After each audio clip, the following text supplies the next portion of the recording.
Sering dengar Ustadz Salafi dihina-hina dengan julukan Wahabi, fotonya diedit pakai tanduk. Di video kali ini kita akan mereaksikan sebuah video balasan yang cukup menohok. Siap-siap kaget melihat ustadz-ustadz andalan yang katanya lebih hebat dari Ustadz Salafi.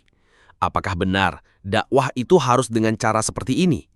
Kita bongkar dan bahas tuntas. Mari berpikir jernih bersama. What's up guys, Assalamualaikum warahmatullahi wabarakatuh. Selamat datang kembali di channel ini. Hari ini kita bakal ngereaksiin sesuatu yang agak beda. Gua nemu satu video yang isinya lumayan pedes dan jujur aja bikin gua pengen ngobrolin ini bareng kalian. Judulnya aja udah provokatif ya. Intinya tentang balasan terhadap tuduhan-tuduhan yang sering dilontarkan ke teman-teman Salafi. Kalian pasti sering lihat kan di medsos ustadz-ustadz Salafi dibilang Ustadz Wahabi. Fotonya diedit aneh-aneh. Nah, video ini kayaknya mau bilang, sebelum ngatain orang, coba ngaca dulu deh. Penasaran kan? Gue juga. Tanpa basa-basi lagi, mari kita tonton bareng-bareng. Let's play the video. Assalamualaikum warahmatullahi wabarakatuh. Kalau kita lihat teman-teman kita di NU Aswaja ketika menyebut ustadz-ustadz kita di Salafi, biasanya mereka itu menyebutnya dengan kata-kata Sutad Wahabi, Sutad sanjungan kaum Wahabi katanya, luar biasa. Bahkan kadang-kadang diberikan singkatan-singkatan aneh teman-teman, misalkan Salafi, salah fikir, Wahabi, wawasan hanya bid'ah katanya. Seakan-akan kita nggak bisa teman-teman seperti itu. Gampang saja kalau hanya mau membuat singkatan-singkatan receh seperti itu. Misalkan ini sekedar contoh, NU nipu umat, NU nambang uang, NU Newcastle United, Aswaja asli warisan jahiliyah. Mau yang lebih kejam lagi, Aswaja asli warisan jahanam. Kalau mau teman-teman. Wow. Oke, dia langsung buka kartu di awal. Dia nunjukin kalau main ejek-ejekan singkatan itu gampang banget. Tapi dia langsung bilang, untuk apa? Nah, ini poin bagus. Adu ejekan itu nggak akan ada habisnya. Dan cuma nunjukin kalau kita kehabisan argumen. Setuju banget sih sama poin ini. Lanjut.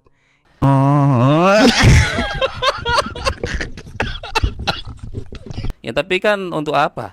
Ya, yang kayak begitu hanya semakin menunjukkan betapa bodohnya kita dan tidak punya hujah untuk membantah lawan kita. Bahkan kadang-kadang teman-teman video ustadz-ustadz kita, Ustadz Firanda, Ustadz Yazid itu diedit-edit teman-teman, diberikan tanduk, kemudian matanya seakan-akan mata setan teman-teman. Ya Allah, ya kalian akan bertanggung jawab di hadapan Allah Azza wa Jalla. Kemudian teman-teman, ya karena mereka itu nggak menemukan amalan-amalan dari ya teman-teman kita di Salafi, ada yang joget-joget di panggung sholawat misalkan. Akhirnya mereka tuh nyebrang ke Saudi.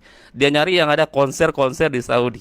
Lalu dia memframing teman-teman seakan-akan ini loh jamaah Salafi yang ada di Saudi juga sama, joget-joget juga.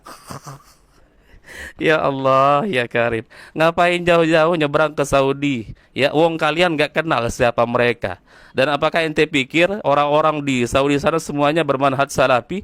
Karena enggak, teman-teman. Syiah juga banyak di sana, Khawarij juga banyak di sana, Ahlul Bidah juga sama. Ya, kalau mau fair-fairan cari ya ustadz-ustadz kita, jamaah Salafi yang ada di Indonesia, cari video-videonya kalau ada di YouTube. Ya, yang joget-joget sholawat misalkan. Kalau kita kan teman-teman gampang saja di YouTube, tinggal ketik saja ya Aswaja joget-joget sholawat, keluar. Aswaja minta-minta di kuburan, keluar semua. Fulus kertas merah yang halus-halus. Aswaja pijit kaki biksu kafir, keluar semua. Teman-teman gampang. Izinkan ayah, izinkan ibu, izinkan kami pergi berjuang di bawah kibaran bendera NU. Majulah, ayo maju serba-serbu. Jadi begitu mereka, teman-teman kita di Aswaja ini saking nggak nemu, misalkan Ustadz Khalid yang joget, Ustadz Firanda joget, teman-teman, akhirnya nyebrang ke Saudi. Padahal mereka sendiri nggak kenal siapa orang-orang Saudi yang joget-joget di situ. Dan pastinya ya nggak semua orang Saudi bermanhaj salaf, teman-teman. Dan ingat, Rasulullah tidak pernah bersabda, aku tinggalkan kalian dua perkara yang apabila kalian pegang teguh, maka kalian tidak akan tersesat, yaitu Al-Quran dan orang Saudi. Nggak ada Rasulullah bersabda seperti itu. Yang ada Al-Quran dan Sunnah. Jadi apa teman-teman, mau orang Saudi joget-joget, mau jingkrak-jingkrak, sholawat sambil joget, nggak ada urusan. Yang penting rujukan kita adalah Al-Quran dan Sunnah. Mau orang Saudi kayak begitu pun tetap salah teman-teman. Dan sekali lagi, yang pastinya nggak semua orang Saudi itu bermanhaj salah teman-teman. Jadi jangan salah ya teman-teman, kita di Aswaja. Taib. Ini dia masalahnya. Framing. Dia ngebahas soal taktik nyebrang ke Saudi. Ini sering banget gue lihat. Kalau nggak nemu kesalahan Ustadz di Indonesia, larinya ke video konser atau kejadian aneh di Arab Saudi, terus langsung distempel. Ini kelakuan Wahabi atau Salafi. Padahal logikanya sederhana banget. Dan dia nyebutin itu. Nggak semua orang Saudi itu Salafi. Patokan kita itu Al-Quran dan Sunnah, bukan perbuatan individu orang Arab. Ini adalah argumen tandingan yang sangat valid. Menggeneralisasi itu kesalahan fatal dalam diskusi manapun. Oke, dia udah bangun pondasi argumennya, sekarang kayaknya dia mau masuk ke inti videonya. Lanjut. Sekarang kita simak, kalau teman-teman kita di Aswaja kalau menyebut sutat-sutat sanjungan kaum Wahabi. Nah, ini ada beberapa sutat-sutat sanjungan atau andalan dari kaum Aswaja teman-teman, yang menurut kita ini sangat-sangat aneh ya. Seperti di Aswaja itu nggak punya kriteria khusus, ya misalkan jenjang pendidikan teman-teman, ya kemudian diberikan panggung ceramah. Coba ini kita simak sutat sanjungan kaum Aswaja yang paling jadi andalan utama teman-teman, siapa? Mama Gufron. Kemudian nanti simak yang lain teman-teman ya. Taib. Kita simak video yang pertama. Kata bilatung, kata cacing. Makan tuh. Mas asyidi idhasya kasyida. Kamu waktu di dunia, saya jadi cacing, bisa menjadi umpan. Sekarang kamu jadi umpan saya. Kata cacing gitu bahasanya. So, makanya. Nah ini teman-teman ya, sutat sanjungan kaum Aswaja NU yang pertama. Ini betul-betul dijadikan andalan teman-teman ya, dengan bahasa Suryaninya. Bisa bahasa semut, bisa bahasa malaikat. Ya Allah ya Karim, nemu di mana teman-teman ya? Teman-teman kita di NU ini kok bisa yang modelan seperti ini dijadikan sebagai sutat sanjungan Aswaja? Tunggu. Ini beneran? Ceramah bisa bahasa cacing. Dan ini jadikan andalan. Gue nggak tahu harus berkata apa. Ini di luar ekspektasi gue jujur. Apa faidah yang bisa diambil jamaah dari materi kayak gini? Oke, lanjut. Baik, kita simak video yang kedua. Ini lebih nggak jelas lagi teman-teman. Ini lebih aneh lagi. Coba kita simak. Kadang-kadang yasinan, melo, tahlilan, manakiban, istihosa, khotmil Quran. Tapi karo kanca senengane plerak, pencap, sledat, Ya Allah. petotak, remat, pecucah, kok apal, penggawean. Sama semuru, iya.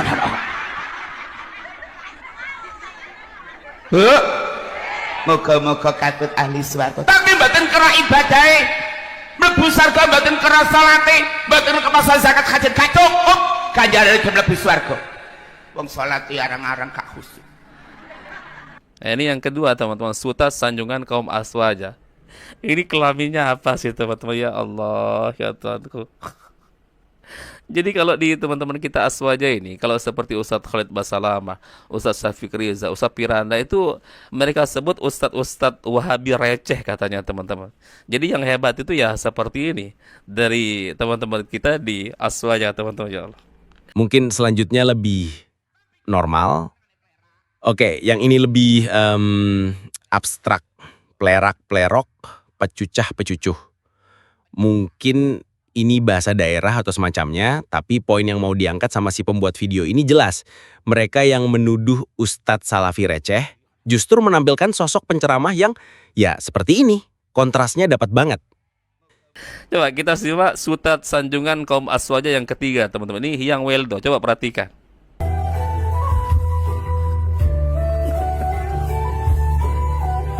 Ya Allah.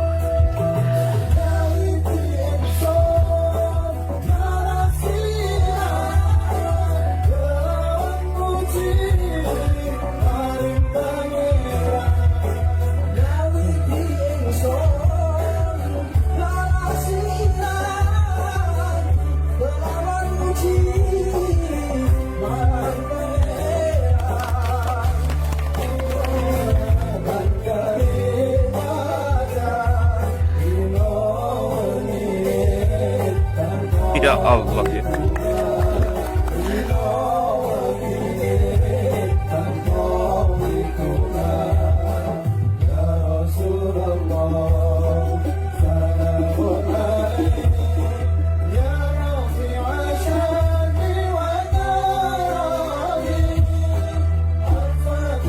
Nah, ini teman-teman, ya Allah ya Karim. Ini hanya ada di Aswaja teman-teman yang modelan seperti ini.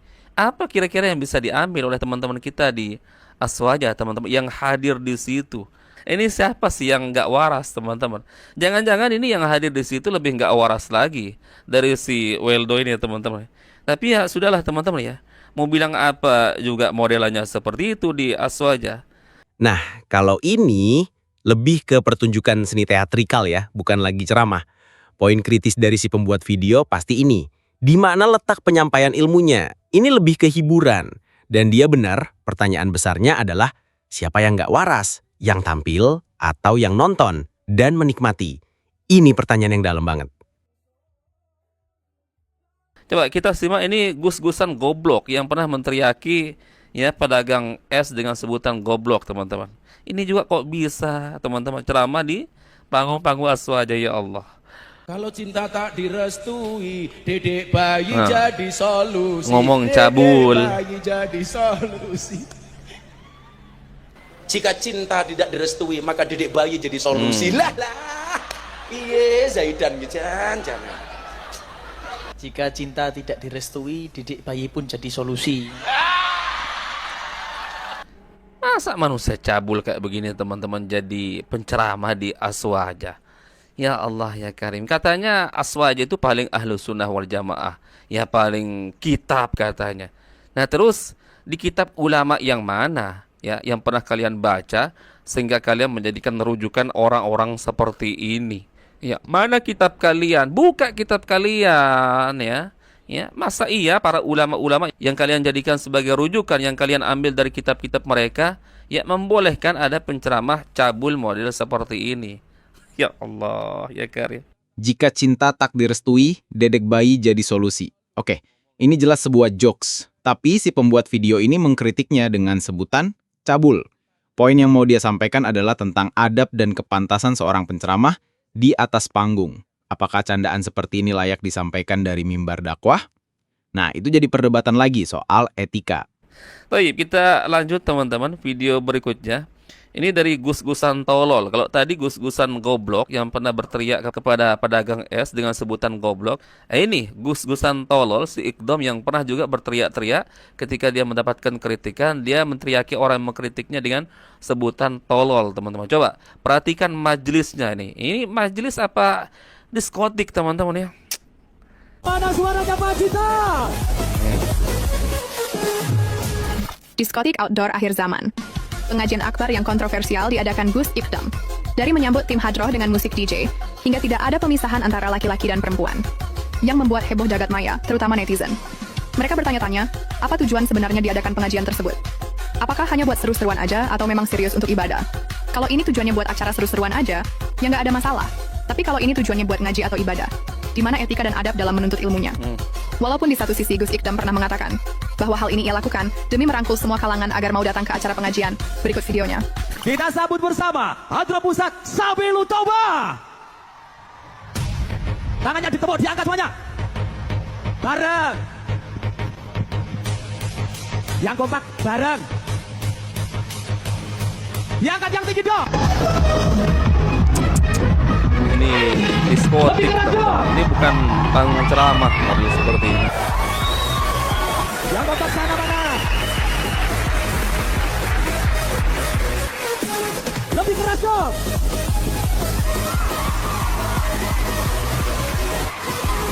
Lebih keras mana suaranya Pak Cita? Luar biasa, boleh berikan tepuk tangan di atas yang kompak untuk Pak Cita. Nah ini lagi teman-teman ya. Kok model panggung ceramahnya seperti ini teman-teman? Ya pantas kalau dikatakan ini gus-gusan tolol teman-teman. Ya. Apa mungkin ini bisa dikatakan sebagai majelis ilmu teman-teman? Yang jelas penampilannya ya seperti penampilan orang lagi konser. Alasannya katanya mau merangkul ya orang-orang yang seperti itu, teman-teman. Nah, kalau alasannya seperti itu, berarti kalau kamu mau mendakwahi pemabuk, berarti kamu harus mabuk dulu, begitu. Ya, kalau kamu mau mendakwahi pezina, berarti kamu harus zinah dulu, begitu. Ya, jadi kamu mendakwahi anak-anak jalanan, misalkan, atau para penyanyi-penyanyi dangdut, berarti kamu harus ya bunyikan musik dangdut, DJ misalkan di panggung ceramahmu. Apakah metodenya seperti itu? Ya. Lalu kenapa Rasulullah dulu ketika mendakwahi para penyembah patung, kenapa Rasulullah nggak nyembah patung dulu? Ya Allah ya Karim, bilang saja alasmu memang karena kamu memang doyan musik, doyan joget-joget seperti ini. Dan kita bisa pastikan teman-teman, ramainya orang datang di majelis-majelis Iqdom model seperti ini bukan tujuannya untuk mencari ilmu. Ya gimana mau mencari ilmu teman-teman? Wong si Iqdom aja nggak punya ilmu, ya. Jelas tujuannya datang ke sini ya senang kumpul-kumpul teman-teman, senang suasana riuh, senang suasana seperti di diskotik, senang suasana seperti di tempat-tempat konser. Udah nggak ada alasan lain teman-teman. Mau di framing apapun, mau cari alasan seperti apapun untuk membela majelis-majelis seperti ini nggak bakalan teman-teman. Sudah ketahuan. Ya teman-teman, apalagi alasannya jelas, katanya ini metode untuk mendakwahi mereka teman-teman. Lah kenapa nggak sekalian teman-teman? Kalau memang mau mendakwahi para pemabuk ya mabuk aja dulu kamu. Ya mau mendakwahi para pezina, berzinah dulu kamu. Apakah seperti itu? Modelnya siapa yang ngajarin?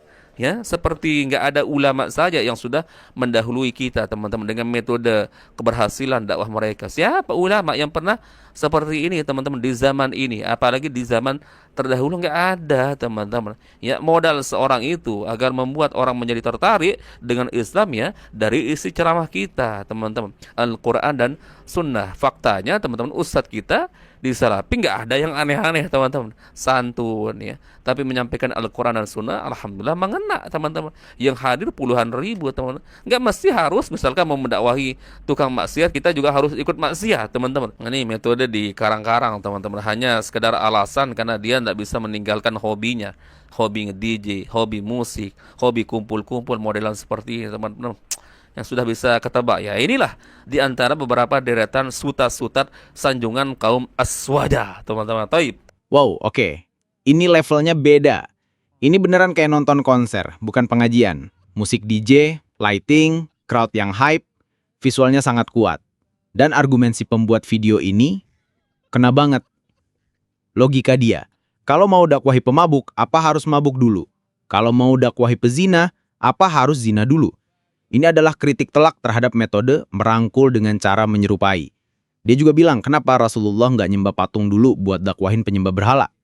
Itu argumen yang susah banget buat dibantah. Alasannya mungkin baik, mau merangkul, tapi metodenya jadi pertanyaan besar. Apakah tujuan menghalalkan segala cara? Oke guys, videonya selesai.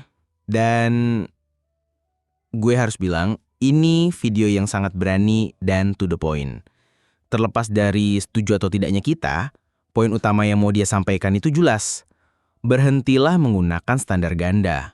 Jangan sibuk mencari-cari kesalahan kecil atau memfitnah kelompok lain, sementara di dalam kelompok sendiri ada fenomena-fenomena yang jauh lebih problematik dan butuh evaluasi serius. Dia nggak menyerang amalan yasinan atau tahlilan di sini, tapi dia menyerang figur-figur dan metode-metode dakwah yang menurutnya sudah keluar dari jalur kewajaran. Dan dia menutupnya dengan fakta bahwa ustadz-ustadz salafi yang sering dihina itu, dakwahnya tetap ramai tanpa perlu gimmick DJ atau lawakan cabul.